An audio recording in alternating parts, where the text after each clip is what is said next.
Good afternoon, everyone. If you're watching on the live stream, we're waiting for a quorum. We have one board member online and one here in the boardroom. So we'll keep waiting here. Thank you for joining.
Good evening again, anybody that might be watching on our YouTube live stream. We have two board members, one in the boardroom and one that is online. And we're currently waiting for a third to have a quorum. So hang in there with us and thank you for your patience.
Hello, Mark.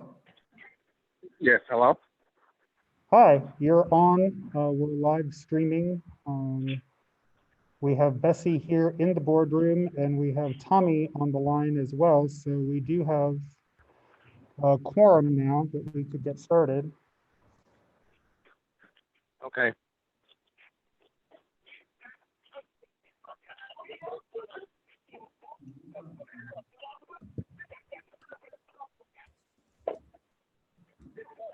Hello? What's up?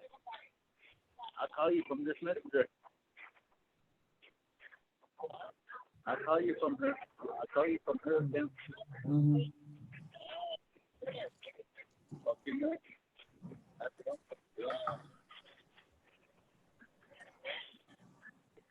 Hello? Yes? Can you hear Can me? you guys hear me? Yeah. Yeah. Can you hear me? Don't hear me. Yeah, you're on. Hello? Yeah, we can hear you. So go ahead. Since we have a quorum, Yate, Mark, and Shiash, Tommy. It's just the three of us. I don't know if Ramona will be here. Anyway, calling the Okay. meeting order. Roll call, Tanya. Here. Tommy, you're on mute if you're listening.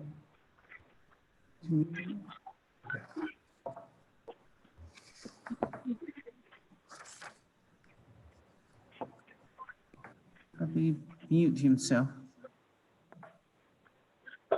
Tommy, are you still there? Yeah, I'm here. Okay.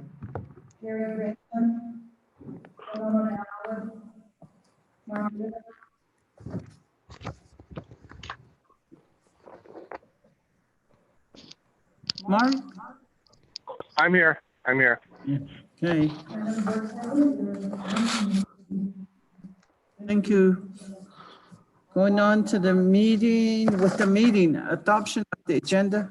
Board members, we have 2.1, presentation and discussion of current opinion by school district steps for return to school for school year 2020, 2021 in response to COVID-19 concerns and proposed options for beginning the new school year. And you have 2.2, discussion and possible action to approve scenario 3, all students distance learning on the ADE roadmap for reopening school for the first quarter of school year 2020 and 2021. 2.3, discussion and possible action to approve cancellation of fall 2020 athletic season for Pinon Unified School District. 2.4, discussion and possible action to approve the sale and disposal of the information technology items. And 3.0, closing items. 3.1, adjournment. That's the agenda for today.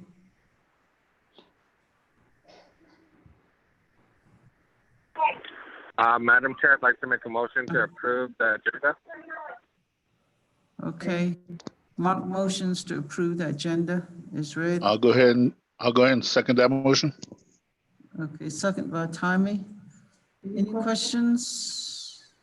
None. All those in favor say aye. Board Aye. Member Little, I vote yes. Okay. 3 in favor, 0 opposed. Agenda is adopted. Move on to the first item of the new business. Presentation and discussion of current Pinon Unified School District steps for returning to school for school year 2020 and 2021 in response to COVID-19 concerns and propose options for beginning the new school year. Mr. Oswald, Good eve, or good afternoon. I was going to say good evening, but it's good afternoon. Madam President, members of the board, and those listening, following along on our YouTube live stream. First, I know we talked about having a more of a work session type meeting on Saturday, but with weekend curfew closure again this weekend, the easiest way to put it together was a special meeting this afternoon. I would also like to specifically thank Joyce Kosturek, our Human Resource Director, Jonathan Allen, our Business Manager. Excuse me, Chris. Yeah. Chris, you're really echoing. I can barely make out what you're saying. Okay, is this better? I've got my mask on, that might be part of it. Yeah, that's better. Okay. So again, I would like to thank Joyce Kosturek, who's our Human Resource Director, who is also the chairperson of our district safety team, Jonathan Allen, who's our business manager, and Myra McLaughlin, our facilities director. We've been working for the last, well, many weeks on opening plans and how to put everything together. So this is an update of where we are. This specific agenda item isn't an action item. It's just to give you an update and allow question and discussion. And then as a team, we've come up with some specific recommendations that I'm making to the board for you to discuss and to act on. And again, this is also sort of fluid because the governor just took action on Wednesday, and I just received some additional guidance this morning on some of this. So everything's still kind of in motion. Just as a refresher for everyone, and there is a PowerPoint that I'm screen sharing, that so if you're watching on the YouTube, you'd be able to follow along. For those that didn't know, State Superintendent for Public Instruction, Hoffman, released guidance to schools on Monday, June 1st about some potential options to reopen schools. There were 4 options, and we'll talk a little bit about those. The problem with some of the options is there was really no way to implement them until Governor Ducey issued his executive order on Wednesday that gave us some flexibility in the areas of school finance and attendance reporting for students. This quote actually comes from AIA, the Athletic Association guidance document, but I thought it was relevant that COVID-19 is and will continue to be present in our communities indefinitely. It's not something that's going away anytime soon, although I wish it would. And if you're watching the news at all, the numbers in Arizona are really going up quickly. There are several other states where the numbers are really going up quickly as states move to reopen. Navajo Nation numbers looked very good for a while, but then I noticed yesterday the numbers were back over 100 again of new cases. So this is still a very real threat in our communities. So we are looking at some very flexible ways to do this. Obviously, as a school district, we're focusing on academics, but the overriding concern of everything is the safety of our students and staff. So the scenarios that ADE presented, number 1 was all students start the school year attending school in person. So basically we reopen schools following ADE guidelines, CDC guidelines as much as we possibly can. And until Wednesday, that was really the only option that we could pursue under existing law for school finance and how we do attendance. ADE scenario 2 was some students start the school year attending in person, others use distance learning, which could be online or some other form of distance learning, packets, workbooks, those kinds of things. Option 3 All students are using distance learning from the start of the school year with the option of returning to school when appropriate. And as you saw when we adopted the agenda, just kind of a spoiler alert, that is what I am recommending to the board is the scenario 3, and we'll talk about why. And then scenario 4 is sort of on and off. We're in school on campus, but then if we need to, we close down and switch to online, and then we come back, and it's kind of a back and forth all year. So current actions that the district is taking or has been taking really since March, even before spring break, we were looking at some of these options. Purchasing the touchless hand sanitizer dispensers for classroom and public spaces. We have received some to date, but much of this is on back order because, and you'll see that throughout the presentation, is we have a lot of things in the works. We have a lot of things that we have ordered, but so is everyone else. All school districts, public entities, nursing homes, hospitals, businesses, everything is trying to reopen, and all of this is in very great demand and short supply. We have been going through the schools, the sinks, soap dispensers, paper towel dispensers for those classrooms that have it, checking everything. We have purchased the infrared thermometers, 24 have arrived. We are making another order, but again, those are in high demand, so we're waiting for them to arrive. We are, the plan is to take all staff and student temperatures as they enter the school building. So as, well, basically anybody that enters our campus or comes into any of our buildings would have their temperature taken. That is one of the signs, only one of the symptoms, but that is a symptom that's easily checked.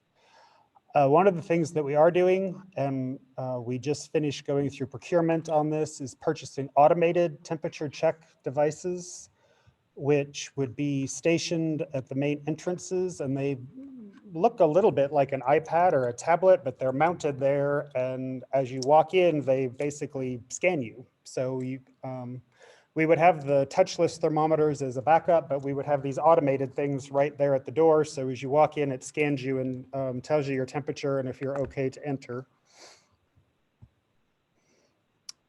We are and have been in the process of purchasing cleaning and sanitation supplies for every classroom. Many of these items are still on back order with no real estimate of when they're going to be available. Our vendors have been doing very good at working with us and kind of piecing together orders, and we have extended to many different vendors, not just the usual vendors throughout the state to try to get as much as we can in as quickly as possible. We're working on training plans for teachers, of course, on the proper use of those supplies, because just giving teachers the disinfectant or sanitation supplies without teaching them how to use them, when to use them, appropriate amounts, and all that won't work. We are in the process of purchasing new steam carpet cleaning machines, and then the electrostatic fogger machines. If you're familiar with those, that is where you can walk in the room and you basically fog the room. So instead of having to wipe down every surface, it sort of mists the whole room and takes care of things. So we're looking at the fogger machines for classroom settings and for use on the school buses as a quicker way to keep everything sanitized. And then we have closed and continue to close the school facilities for non-district related activities. In the past, we used to rent out facilities for birthday parties and all kinds of things. And right now, basically the campus is closed. We don't allow anyone that really isn't a staff member or have a direct need to be here. We're not allowing them on campus or in the school buildings for sure.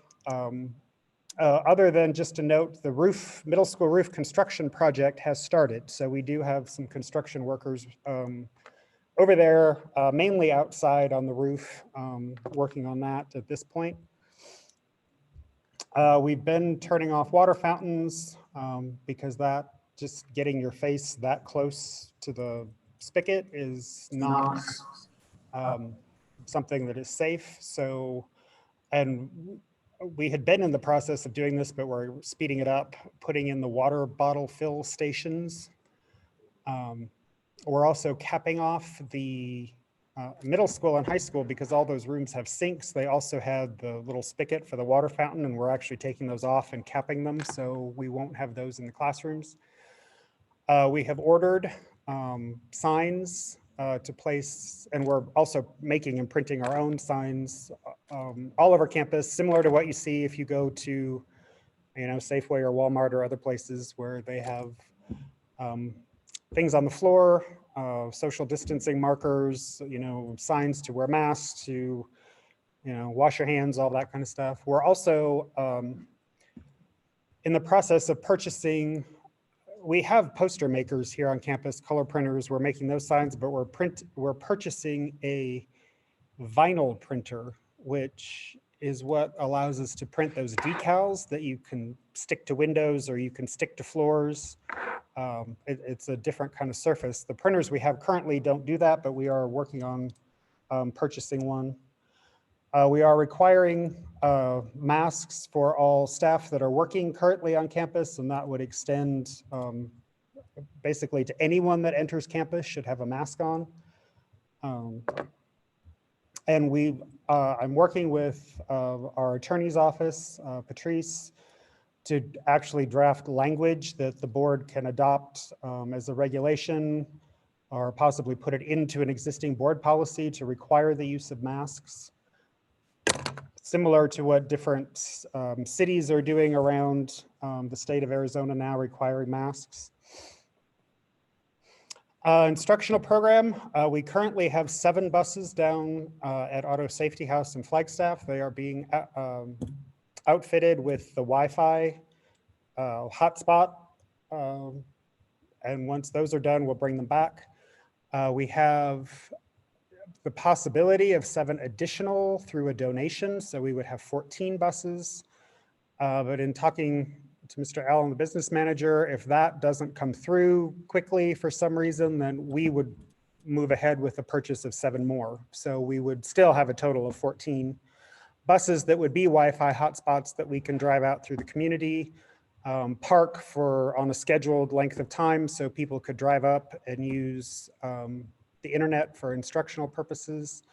And we're working with NTUA Wireless because the bus hotspots are basically like a cell phone. You need signal, you need service to be able to offer the internet. So we're working with them. And then we have created a guest network here on campus so people can drive in and access internet by just parking in the parking lots. And then the agenda item 2.4 is addressing this, replacing current Chromebook computers at the middle school and the high school. They're really not that old, they work. There's just a compatibility issue with some of the new testing platforms that we would be using, so we needed to replace them. And the agenda item 2.4 is to sell those with the priority of selling them to current students first. And then whatever might be left after that first round would just be opened through a regular sale to the community, and then anybody could purchase them.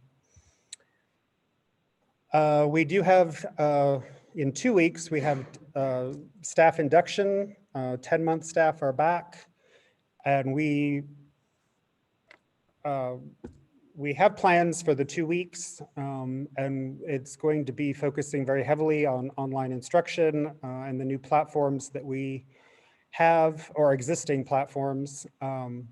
Edgenuity E2020 is something we've had in the district for years, but we've worked with that vendor to really broaden it. So now basically any student, grades 6 through 12 would have access, and that they're full online courses that we can use. Of course, we're a Google School, Google Classroom. We've had Study Island for years, but we're also expanding that. We have Achieve 3000, which is a reading and literacy program at the elementary. And then we're adding a program that would be kindergarten through 12th grade called Exact Path, which is instruction in the 4 core areas online and it's really targeted to student needs. So it's academic, but it's also intervention because it really goes to the student's level and tries to build them up from where they are. Of course, all of that we would be if the board approves the distance learning option, we would be supplementing as necessary with instructional packets by providing the bus Wi-Fi, selling out the Chromebooks. And we do have some additional Chromebooks and stuff on campus that we could sign out to students that needed them. We really feel we can move most of our students online for instruction, but if there was a reason that we couldn't, then we would still have the instructional packet, more paper pencil option as possible. And then there's tremendous, free instructional resources that are out there too that we really need to reach out to parents and students and let them know that those are there, like Khan Academy. There are a lot of other apps and websites that are being offered free for academics. Classrooms. Mr. McLaughlin and I went around and did a walkthrough of the 3 campuses. We picked basically kind of a sample classroom. Luckily at all 3 schools, in each building, the classrooms are basically the same. There's really not a lot of variation in the size or shape of classrooms. And then he had his custodial and maintenance crew that are working actually set up a model classroom in each building to kind of see what that would look like. So we removed any extra furniture. Sometimes classrooms, if you've been in them, they have, extra tables or chairs. Some classrooms had, couches and reading corners and all that kind of stuff that has been removed. We're still looking, if we have students on campus, at things like possibly making little cubicles for students, although that isn't the most effective because unless it actually goes to the ceiling, it's still, germs and the air particulates still travel. And then for office areas, we're creating plexiglass, either plexiglass shields or, again, Mr. McLaughlin and I walked around and on the district office in each school, we figured out a way to replace some of the existing glass with plexiglass, sort of walk-up counters. So people who need to come and interact at the school can do that, but they don't actually need to enter the building. It would look kind of like if you go to a movie and you walk up to get tickets somewhere, the receptionist or the secretary is on one side of the glass, you're on the other, and there's a little cutout at the bottom where you can pass things back and forth. So we're currently working on those. So for those of you who are able to follow along on the PowerPoint, this is the Pinion Elementary, I guess, demo or model classroom for distancing. Tables were replaced with just regular student desks, similar to what they have at the high school. They were able to, based on the size and shape and square footage, they were able to do 20 desks per classroom with 4 feet spacing around it, which is not the 6 feet that is recommended, which goes to the mask requirement. If you can't do the 6 feet or more social distancing, then masks are required. So this is what an elementary classroom would look like. Similar, this is the middle school classroom.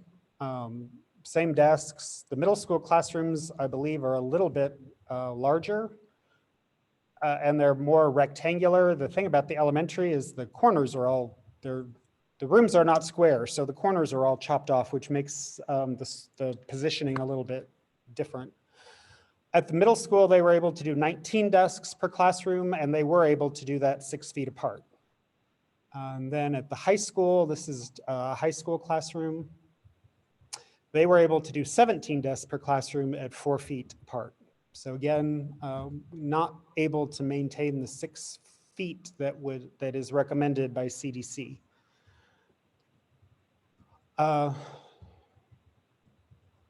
Which is why then. Chris? Yes? Chris, sorry to interrupt you. I have a question. Can I ask a question? Or would Yeah. you wait till after you're done? You can ask a question. Okay.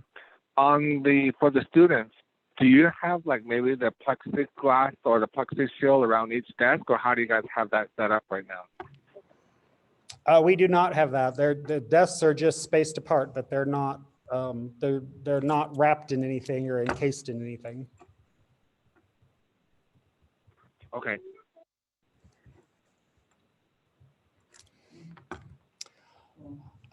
So again, current actions for food service. I'd mentioned this before, I believe, to the board. One of the recommendations is that you don't use cafeterias. You don't have all students congregating in line to get food. You don't have them all sitting at tables. So if students return to campus, it would be a breakfast and lunch in the classroom situation. And we've worked with SFE and our food service on what that would look like, how that can be distributed, using disposable utensils, trays, etc. And then we do, if the board does decide to approve option 3, which is the distance learning, we do still have the ability to provide breakfast and lunch in that distance learning environment through meal delivery on the school bus routes. So we would send the buses out along the routes to distribute the breakfast and lunch, similar to what we did, we were doing earlier when school was in session. Again, it would all be, individually plated, wrapped, so there wouldn't be, the food handling would be very restricted. Everything would be prepackaged here and then sent out. Chris, Yes? Chris got a question or a suggestion. I know during the food delivery through this whole pandemic, I did observe on several of the food delivery with the buses, there was still there was contact between the deliverer and the family. There was contact there. I think if we're going to do that again, I think we need to encourage the parents to set up something to put the food in, and then they don't come and get the food until the bus leaves. That way, we're in line with what the health command out of Window Rock advises us to do, is the no contact order. If we can make sure to have the families provide something to drop the food off in, you know what I mean? Mm-hmm. Yeah, we can look at that. This is the difference here with the food service. When we were doing it before with the summer feeding, we could feed anybody, any child 18 or under, and we were doing 7 days worth of meals kind of spread out. Yeah. In this case, we would actually be back to more regular food service operations. So we would only be providing food to enrolled students and keeping more of a tally based on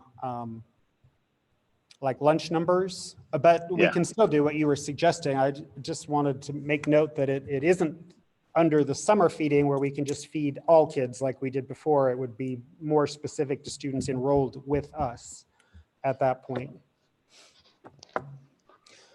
Chris, real quick question. Sorry to interrupt you. Did any of our kids or did the district-wide qualify for any of the EBT cards? Because I know with Chinle School District, some of the kids got EBT cards, and then at Rough Rock, our kids got the EBT cards for the lunch program or the meal program. Yes, all of our students are part of that program as well. If they were already on the EBT card, then they just had that amount added to what they are to the cards they already had. If they were not on that assistance already, then we provided them the information on how they could get on it, and then they were eligible, yes. Okay, thank you.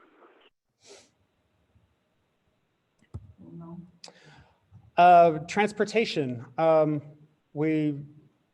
This is one that is still kind of out there. If we do bring students back, we're looking at the numbers of students per bus, but you've been on school buses, you know how big they are, how it's just not,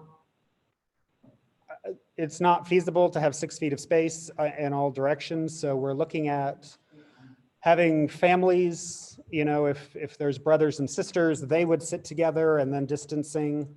Of course, masks would be worn, and using basically every bus or vehicle we have to redistribute the bus routes to have as, you know, few as possible on each bus. Of course, masks would be required. There would be the temperature checks, screenings before students are even allowed on the bus. But the cloth masks would start from the bus and come all the way to school and through the school day. So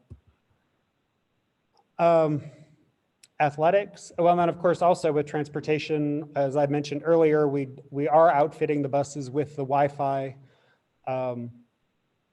So we do have 7 buses down at Ash right now being outfitted with the Wi-Fi, which to me is really exciting because those same buses can, I mean, at some point in the future, you know, I hope life returns to normal and we have students traveling again, and while they're traveling, they would be able to access Wi-Fi and do things.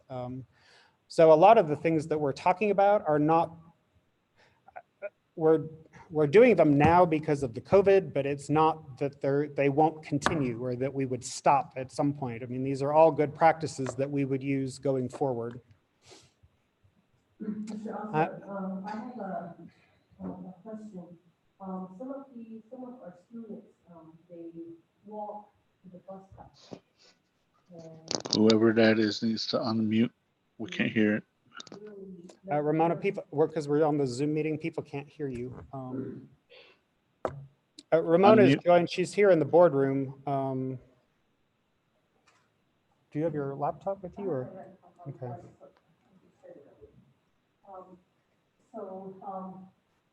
If we have, well, we have students that walk to the bus stop, and I think we need to let parents know that, they need to be aware that if their child gets sick and if they're sick, if they have a test and stuff like that, that they should be, well, at least someone should know that that's happening. Because we don't want to have a child just out there by themselves and stop. Because I know there's some students that you do walk to the bus stop. And one of the recommendations we have, it's not in the PowerPoint, is that we have,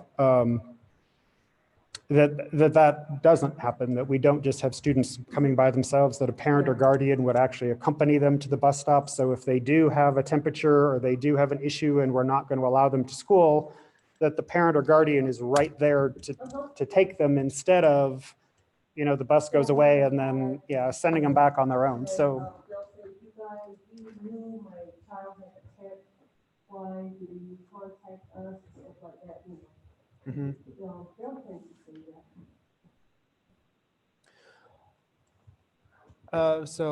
that.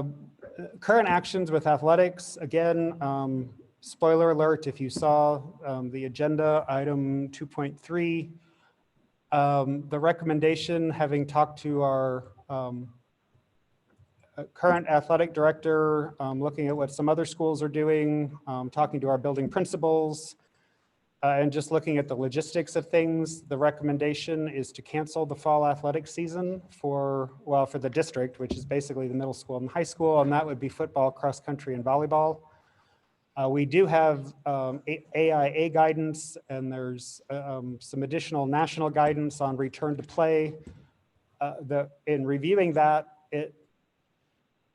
there are probably ways to do practice relatively safely. My biggest concern, and the reason that I'm recommending cancellation of the fall athletic season, and I know how much athletics really plays a part in a lot of students' lives. My concern is part of athletics isn't just practicing, it's also playing. And you're playing another team, which means another team is coming here. or we have to go there.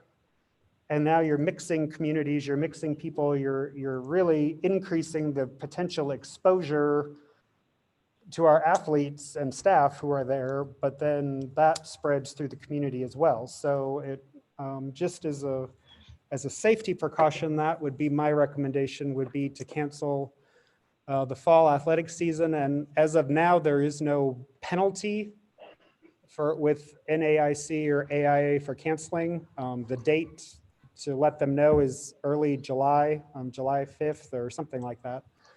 So we do still have some time to do that with no financial penalties or anything related.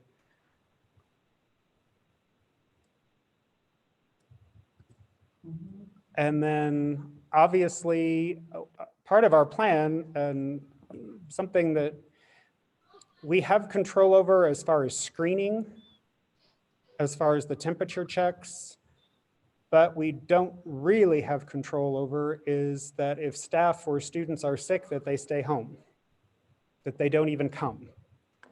And that really is, as far as students goes, that's really on the families, the parents, guardians to be running through that checklist, taking temperatures at home, really making sure that the child is healthy. And then the same thing for staff, that we make sure that we are healthy before we come to school.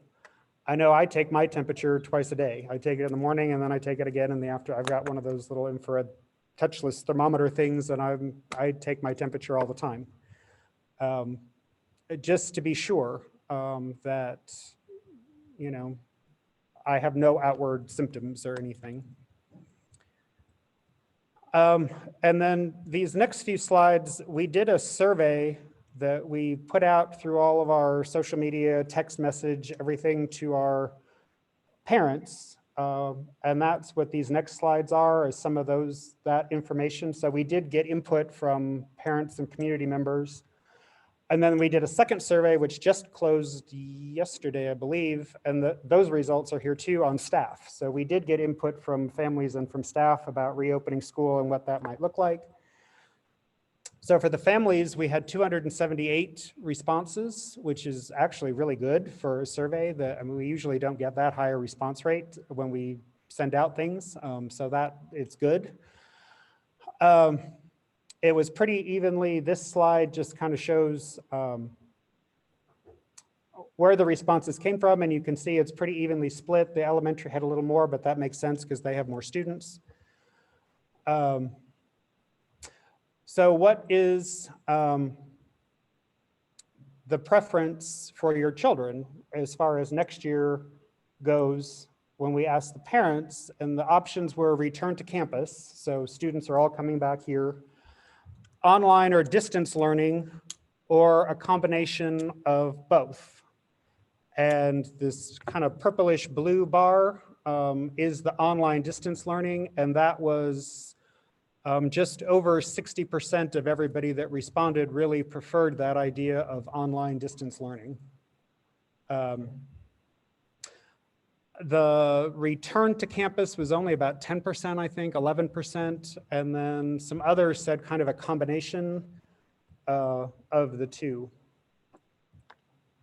Yeah, that's interesting. So, Wondering how that one would go. well, and to be honest, I don't know if they responded to this survey or not, but I've just talked to a lot of parents.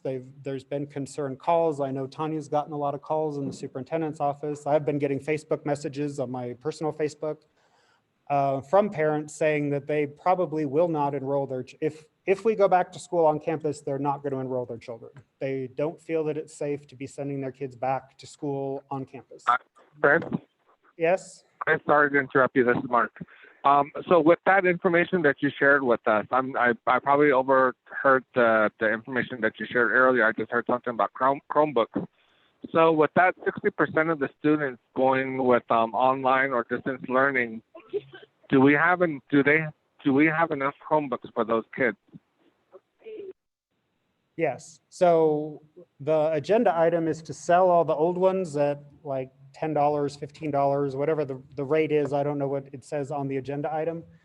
So families would be able to buy them and have them We did do another question that's later on. I think I have the results in here that a lot of the people who responded to the survey said they already had a laptop or a tablet or something at home that they could use. And then for those students who just have nothing, we do have Chromebooks and iPads here on campus that we would be able to sign out to them as well. So kind of as a loaner thing that they would be able to sign out. Okay, thank you. Then we asked parents, would you support a policy that required all student, staff, visitors to wear a mask while on campus? And overwhelmingly it was yes, over 90%, but we did have a few, about 9% I think, that said no, they would not support that. And having been in Flagstaff yesterday for a medical appointment, even though Flagstaff has an order saying masks are required in public, there are still a lot of people not wearing masks in public. So the mask thing has really become an issue. I'm not wearing mine appropriately right now, just so people can understand me, but otherwise I have it on all the time if I'm out and about. So we asked a question again to families about what best describes your internet access at home. And about less than 20% said they don't have any access to internet at all. I think it was like 18%. Everybody else responded that they had some access to internet, some better than others, some more reliable than others. And that goes back to, again, why we have 7 and soon to be 14 buses that we can go park throughout the community where, you know, people could drive up, practice social distancing, they can stay in their vehicle, but they can access. So those who absolutely have no internet access at all would still be able to, yes? Chris, I'm sorry to interrupt you again. So it's kind of off the subject, but is any of our teachers right now getting training on Google Classroom? We have a few that are taking training this summer, but that starts 2 weeks when the staff come back, where that's a big part of our 2-week induction is all the electronic programs, a Google Classroom and the electronic programs. Okay, so are we like ready to start school on time, or are you gonna, maybe you're gonna present this later on, but are we ready to proceed on time, or would you recommend maybe like a 1 or 2 week extension? At this time, we are ready to start on time, rolling everything out. We'll see what happens as we go forward, but as of now, the recommendation is to keep the calendar as it was presented. But also remember that in our calendar, we do have 10 extra days that are in there, usually for mud days, but I think COVID's going to be more of an issue than mud days probably. So we do have some flexibility in our calendar, but right now the recommendation is to start up as normal. I mean, not as normal, but start on the day that we were scheduled to start. Okay, thank you. Okay, moving on. So again, this is the question about what type of devices do you have at home? We only had about 11% who responded that said they really didn't have anything at home that they could use to access online content. But between the sale of our existing Chromebooks and then the ability to loan out Chromebooks and iPads to those who don't have anything, we would be able to make sure all students are covered and have a device that they can access. We asked a question too, in general, this question is related to fourth quarter of last year when schools were closed and everybody was doing things either online or through packets. In general, the stay-at-home education experience during the school closure was successful for my child. We had, so strongly agree was about 20%, agree was about 27%, somewhat agree was about 25%. So, you know, about 75%, looking almost 80%, said that they felt that the distance learning, staying at home was successful during fourth quarter.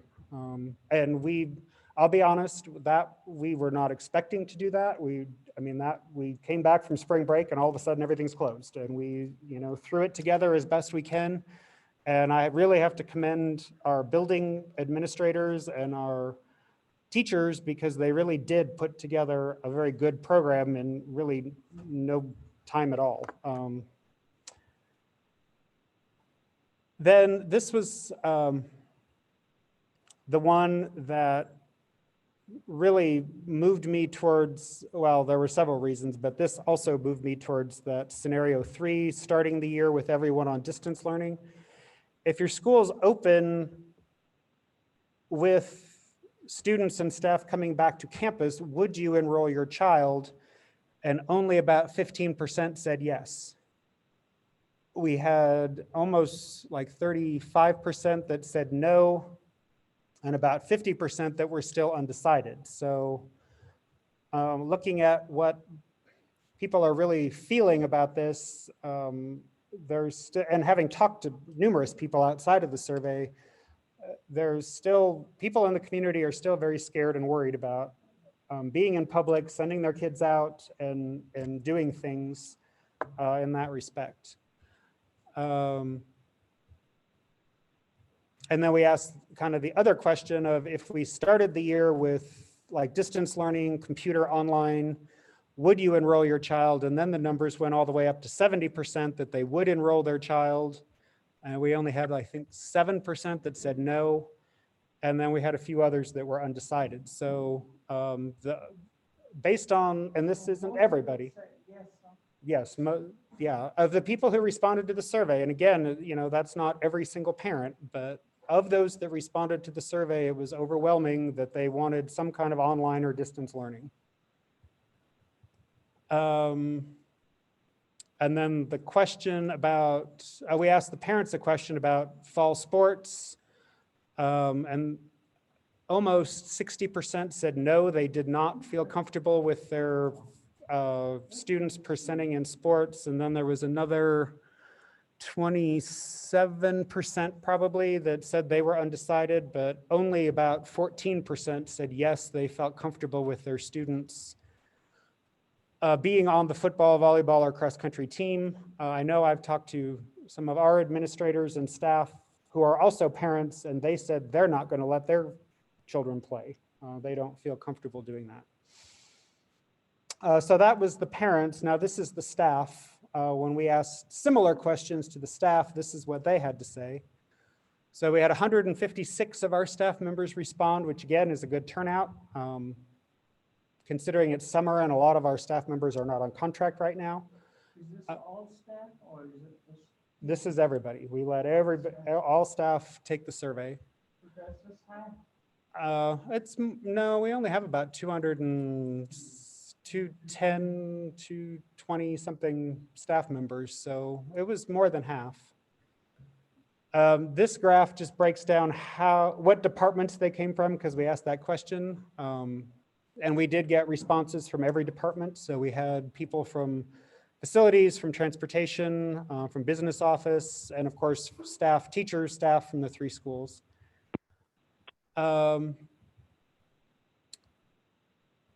When asked when we asked the staff, what do you think is the best option for returning to school in the fall?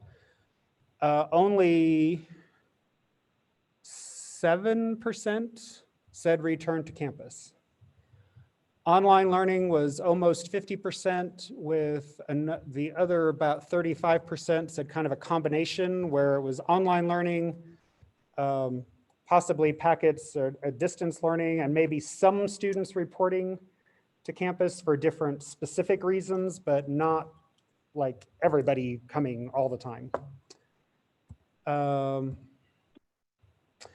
And when we asked our staff that same question about face masks or other like cloth face coverings, we had over 90% that said yes, but even on our staff, we had about 9% that said no, that they would not support that policy. We asked staff what they thought of the homeschool experience during 4th quarter, if they thought it was something that was you know, from a staff perspective, from a teacher perspective, did fourth quarter really meet the needs of students? And when you add up the strongly agree, the agree, and the somewhat agree were in the about 65% felt that that was good. We only had about 18% that felt that that really wasn't the best option. And again, we did a great job putting things together in a very short amount of time, but we have more experience and more prep now to be ready for when the students come back. So we asked staff if they would feel comfortable in an environment where the students were coming back to campus and we only had, following CDC guidelines, mask wearing, sanitation, all those things in the question, we only had just over 20% that said yes, they would feel comfortable in that environment.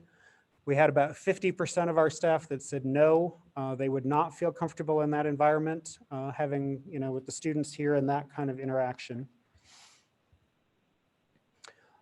And there were some other questions that we asked on the parent and student survey. There were a lot of comments, some very good comments. So I'm still going through all of that, and I'll kind of create a summary report that I can share with the board and share with the public of what all the comments were and what people said. This just happened on Wednesday. If you were following the news, the governor had a press conference and announced that he was doing an executive order to give more flexibility to schools and also to do some budgetary things for schools. This is all through the governor's office with Superintendent Hoffman at ADE. The legislature has not been called back into special session yet, so there are still some things that are kind of hanging out there, but this is what the governor's order included. And I just received the document this morning, so I did some summary stuff, but I haven't even had a chance to totally review everything yet. Basically, the flexibility does allow us to start school in an online or distance environment.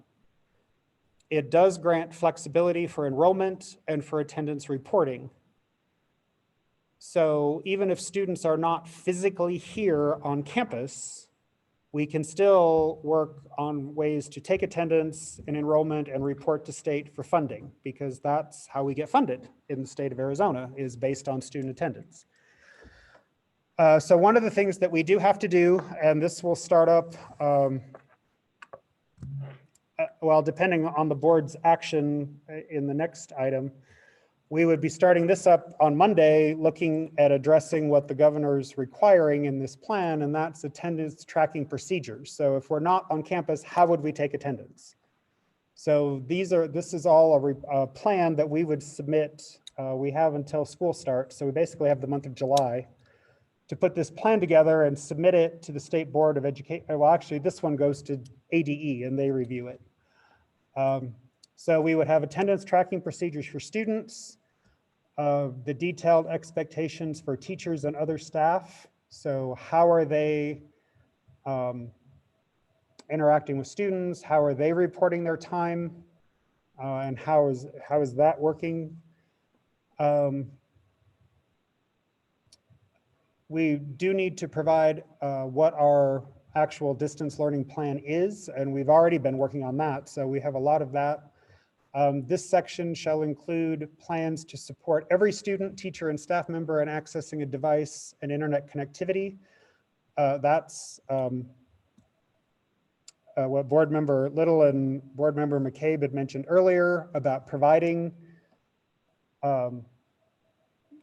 devices, Chromebooks or iPads if necessary, and then providing through the bus hotspots and the campus Wi-Fi and stuff, the internet connectivity for those that don't have it.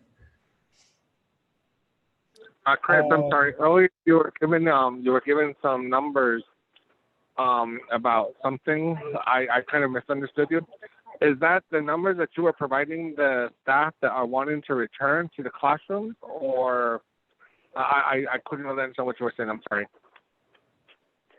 No, the overwhelming response from staff was not to return to the classrooms. There were only about, I have to go back to that slide. It was less than 20%, I think, that said they actually wanted to come back on campus. I mean, having students in the classrooms on campus. So most of the teachers don't want to come back, is that what you're saying? Well, it was teachers and staff. Well, it was all staff. They really felt that it would be better to start the year in a remote or distance learning environment because of the safety and the sanitation. Okay, thank you. One of the things we've been working on most of what's here in the governor's plan are things we've been talking about for months anyway. One of the things we do have to work out is that last bullet point here, detailed plans on how the school will conduct benchmark testing within the first 6 weeks of the school year. For us, that's typically NWEA map testing, DIBELS testing. So we do need to come up with a plan of how we can do that. NWEA actually is, as a vendor, is working on ways to do remote testing or distance testing. So that will also be a help. But that is one area we really do need to address in a plan. And then the other tool that the governor gave, which is really more, it's not instructional, it really is on the business office and facilities department side, is procurement flexibility. So things that are specifically related to COVID purchases would be exempt from a lot of the standard purchasing procedures. And that has been one of our issues that I know Mr. Allen and Mr. McLaughlin are running into is we find vendors where things are available, but because of the whole procurement procedure, the bidding, and all of this other stuff, it just really slows the process and makes it difficult to get anything in. So this flexibility is only related to COVID purchases. It's not just anything and everything, but it is COVID related. So if, you know, the hand sanitizer, the electrostatic foggers, those kinds of things, we can sort of bypass the standard bidding procurement procedures and move much faster to get those things here on campus. Chris? Yes? While you're on that, does the district have its own line item for the COVID-19, and how much money did we get from the state for this whole pandemic? Through the CARES Act, the federal act that funnels through the state, we received, I believe it was $670,000.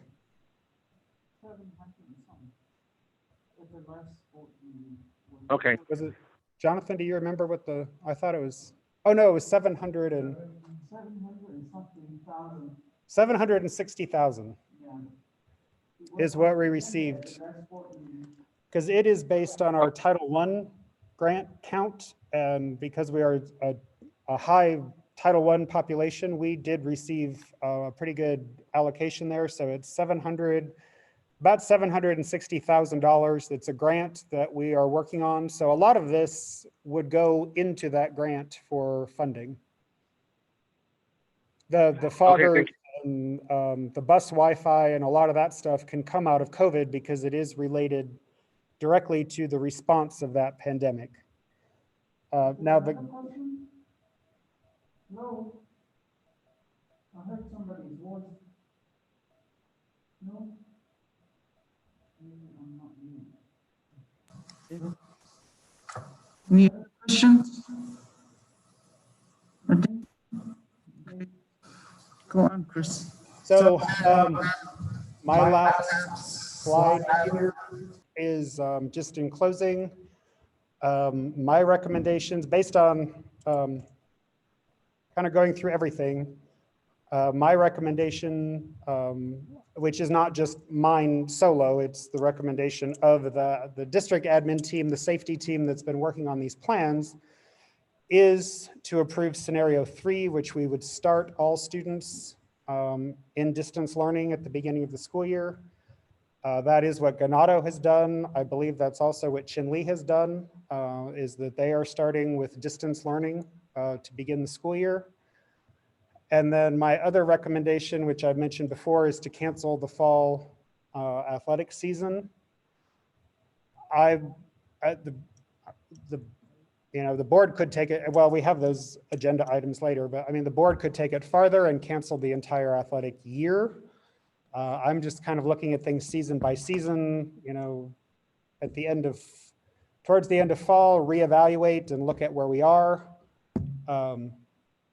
And then see what we want to do about the winter season. But the board can certainly do more than what I'm recommending if you wanted to extend some of these things beyond. But that's, I guess, the end of the presentation of where we are. As far as the distance learning, we really were focused very heavily on how to get the kids back on campus, how to get school going as normally as possible. I believe we have a very good plan for that. My biggest concern is just getting the supplies that we need to do that, because so much is back ordered and just not available right now. With only 4 weeks before school starts, well, not only that, even if we got what we needed to start the school year, what's to say that we may not run out and not be able to replenish, because the supply chain is very stressed all the way through. So I believe the safest, yes? Okay, so if I'm understanding you, your recommendation will recommend what number 3 is, to keep everything as is now, no students returning and continuing, or to start school as distant learning, correct? Yes, my recommendation, which is actually the next agenda item, is 2.2, is to approve ADE Scenario 3, which is all students in distance learning, which would be as much online as possible, knowing that there may be some students that would have to come into campus, especially special education, because some of those students need related services and other things that you can't provide online. Like physical therapy, occupational therapy, some of those things, we may have to bring individual students in to do those services. But yes, that we would have, basically we would have distance learning for first quarter. It would be online as much as possible, supplemented with packets, paper, pencil kinds of things. And in limited cases, we may have to bring individual students on campus to provide specific services, but we wouldn't have large groups of students on campus at any time. Okay, Chris, thank you. My next question then is, if we're going to do the distance learning for the first quarter, what about was it the 45-day count for SPED referrals? How is special education going to do their 45-day count? The same, it would be the same as we do now with the reporting of attendance. The flexibility the governor gave us, we would still have the same counts as we had before. Chris, you're echoing again. Oh. It's probably me. Oh, okay. Sorry. Okay. It would be basically the same way. Okay. It would basically be the same way we've done it before, because all the the special ed counts, the EL, the language learner counts, all of that is done through our regular attendance reporting through PowerSchool. So we would have the same ability to do that we always have done, with the flexibility the governor has given us in enrollment and attendance. We can still do the 40th day count, the special ed and EL counts, all of that. We'll still be able to do all of that like we've done before. I guess what I'm trying to say is, how are the teachers going to monitor if a child needs special education services within that 45-day? Because usually the teacher monitors the child, and that's when they make their 45, within the 45 days of referral. You're talking about the 45-day screening. Yes, I'm sorry. Okay. It would be, Well, it would be through the online distance learning, and that goes to the benchmark testing that we do still need to do. So the teachers would still have access to do referrals. The special education teachers, the school psychologist, and all the providers are still providing services. So I guess the best I can say is it would be very similar to what we've always done. It's just in this case, it would be in a more online environment than, I understand what you're saying. Yeah, I understand it's going to be online, but what I'm trying to, well, I guess to do it, what I'm saying is, how are they going to observe that the child needs the special education services if it's online? It would be through the, because the requirements for teachers are that they do interact with every student. So they would be either calling on the phone or doing the Google chats or the Zoom chat kind of interactions, because the teachers are still teaching. I understand what you're saying. It's going to be through more of an online environment because they just won't physically be in the same room.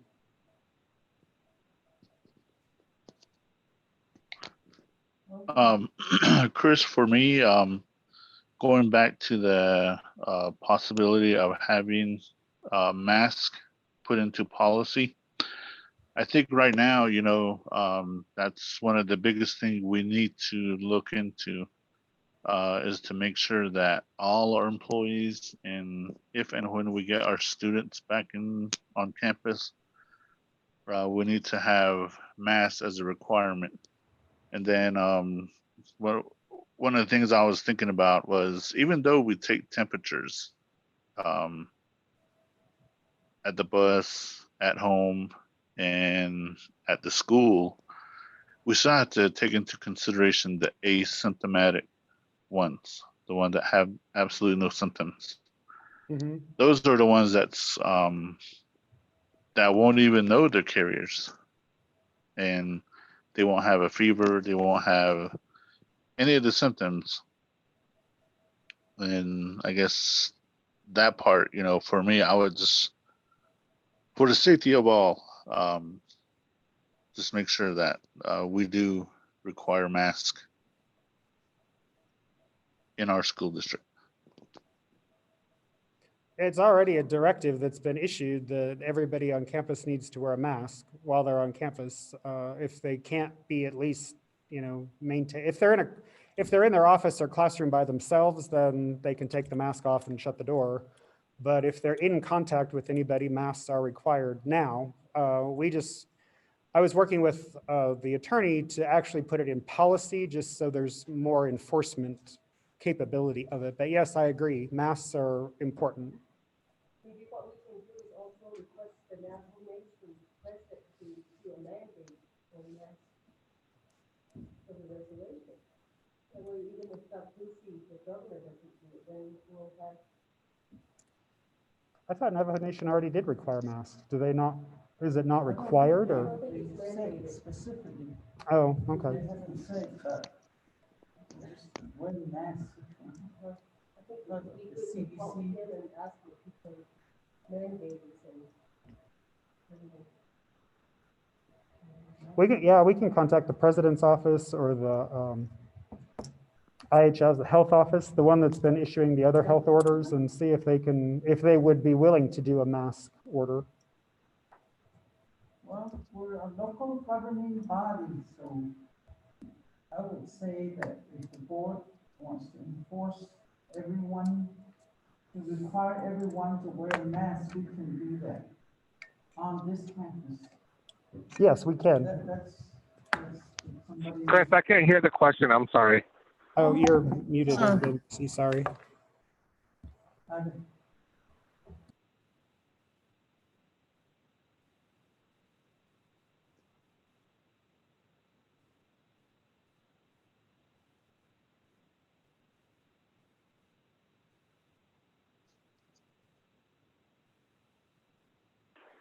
Hello, are you guys still there? I don't know what happened. Can you hear me? Okay, There you go. Oh. go again. Can you hear me now? So Yes, uncomfortable. Nick. Yeah, we can hear you. Okay. Ramoda was just stating that the Navajo Nation president should put out an executive order to require everybody to wear masks. And just said, well, if that doesn't happen, we're a local governing board, so we could require that on the campus, which I think Tommy just stated a while ago, that should be required of the staff. But if we want to do it, then we should just put that in place. Any other questions? Are we ready to make a motion on the superintendent's recommendation? On 2.1 is discussed already. And 2.2 is discussion and possible action to approve scenario 3, which is all students distance learning on the ADE roadmap for reopening schools for the first quarter of school year 2020 and 2021. Does that? Madam Chair. Yes. Madam Chair, this is Board Member Little. I'd like to make a motion to approve option number 3 as presented on behalf of the superintendent, that we have online distance learning for the first quarter and to cancel all fall sports. Winter Okay. sports will be pending the outcome of how the pandemic proceeds. That's my motion. Board Member McCabe would second that motion. Okay, that would be 2.2 and 2 and 2.3. 2.3. You want to go ahead and include 2.4? What is 2.4? 2.4 is discussion and possible action to, whoops, I'm sorry, I'm on mute. Chris, I'm sorry, I can't hear you. Yes, It's discussion and possible action to approve the sale and disposal of the information technology items. It's from, Okay, Madam Chair, I'd like to make a consent motion then. I'd like to Okay. restate my motion. I'll Okay. make a consent motion to approve items 1, 2, and 3 as presented on behalf of the superintendent. Make that 2.2, 2.3, and 2.4. all right. Correct. And I'll Although- second that motion. Thank you. All those in favor say aye. Aye. Aye. Board Member Little, I vote yes. Yes, okay. 4 in favor, 0 opposed. Thank you. Any closing remarks? Just closing remarks. So thank you, Governing Board. We do have our next board meeting is July 8th, Wednesday, July 8th. That's the July monthly meeting. We'll have updates for you then. Now that the board has approved this. Oh, am I still muted? Oh, no. Okay. Now that the board has taken these actions, we'll provide updates on July 8th meeting of where we are in all these processes. Chris, Yes, you're echoing again. I can barely hear you. that's, Go on this one. no, it's picking up because we're both. Sorry. So just in closing, apologize for the echo, that our next board meeting is the July monthly meeting on July 8th, and we'll have updates on all of this for you on the July 8th meeting. We are also still working on submitting the Arizona online instruction plan, which is not what you just approved. It's actually creating an online school that would be permanent. So Pinyon Unified would actually have 4 schools. It would have the elementary, the middle school, the high school, and an online school. So we've had that application. It's like almost 40 pages long. that we're finishing up, and that's actually due to the State Board of Education on July 1st. So we're working on that, and if the State Board approves it, then we would have permanent options for an online school for those who want to do that. But again, thank you, board members, for your support, and I really believe this is in the best interests of safety for students in the community. So. With that, board member McKay would like to motion to adjourn. Board Member Little, I'll go ahead and second that motion. Okay, second by one.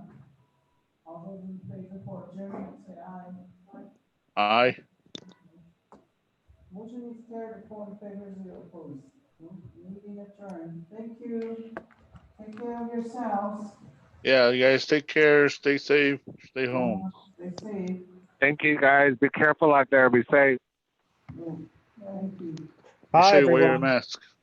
Yes. Wear your mask, no matter what. Okay. Have a great weekend. Oh.